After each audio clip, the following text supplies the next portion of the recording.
un honneur et une joie pour moi d'être parmi vous aujourd'hui pour cette pause de la première prière du Centre national de formation de la police judiciaire de la gendarmerie nationale. Dans ce contexte de pandémie mondiale de Covid-19, je tiens à réitérer devant vous l'engagement et la solidarité de l'Union européenne à l'égard du Sénégal, de ses autorités, bien sûr, mais aussi de l'ensemble de ses partenaires et de la population sénégalaise. Je tiens aussi à réitérer nos encouragements à poursuivre une lutte qui va durer. Nous entrons actuellement dans une phase de transition dans laquelle les espaces s'ouvrent à nouveau peu à peu et les échanges reprennent activement. Nous apprenons à vivre avec le virus, c'est-à-dire à vivre autrement, sans relâcher la vigilance et les mesures de précaution afin de préserver la santé de tous, comme avec le port du masque et la distanciation. Cela demande partout, et à commencer en Europe bien sûr, discipline et persévérance. Et c'est ainsi que nous agissons de manière résolument optimiste et positive, tournée vers demain, pour mettre en place les fondations de la relance post-Covid, ensemble, mis au phare.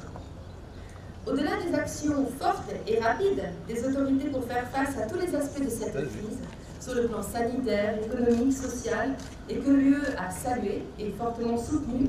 je tiens à souligner aujourd'hui l'exemplarité de la riposte de la société sénégalaise dans son ensemble. La société civile, les médias, le secteur privé, la jeunesse, les artistes, le corps médical, tous ont contribué à cet effort, chacun à la mesure de ses possibilités et de son rôle. Mais bien sûr, je souhaite aujourd'hui, avant tout, magnifier le travail continu et l'engagement formidable des forces de sécurité intérieure, ainsi que de l'armée, en première ligne de la protection des citoyens et de tous les habitants du Sénégal, à travers les mesures d'urgence adoptées par le gouvernement pour freiner cette pandémie. Les forces de sécurité ont fait preuve d'un inébranlable sens du devoir, posté aux frontières, dans les villes et entre les régions, bravant la menace sanitaire et des risques sécuritaires accrus. Car il faut le souligner, bien sûr, pour la sécurité comme ailleurs, les défis engendrés par le Covid-19 sont venus s'ajouter à ceux qui existaient déjà. Dans ce contexte, l'appui de l'Union européenne aux forces de sécurité, si important dans notre partenariat, n'en devient que plus urgent. Monsieur le ministre, je suis ravie d'avoir l'honneur et le privilège de me retrouver à nouveau à vos côtés, pas très loin, après notre visite conjointe à la caserne du Garcia Kidira, il y a quelques mois, et qui illustrait si bien notre volonté commune, profonde, de consolider la paix et la stabilité dans la région. C'était hier, et je vous assure que depuis, nous n'avons pas cessé de travailler. En effet, dès le début de la crise, et grâce à la flexibilité de nos partenaires, que je salue ici, en particulier l'OIM, ici présente, nous avons réaménagé notre action pour soutenir les forces de sécurité par la fourniture de matériel de protection et des formations adéquates. Il s'agissait également de s'adapter au contexte régional et aux nouvelles exigences internes, notamment en permettant de renforcer la surveillance des frontières, notamment grâce à de nouveaux équipements comme des drones et d'autres moyens roulants. Ceux-ci vous seront livrés d'ailleurs très prochainement. La police judiciaire, quant à elle, constitue un maillon essentiel de la chaîne pénale et donc dans le combat contre tout type de trafic illicite, trafic de personnes, de drogue, de médicaments, d'armes ou autres. Face aux menaces transfrontalières qui se multiplient et aux grandes difficultés internes auxquelles sont confrontés certains voisins du Sénégal, la construction d'un centre national de formation répond à votre exigence de professionnalisme et d'excellence par la mise à disposition de formateurs de très haut niveau. Nous sommes donc très fiers aujourd'hui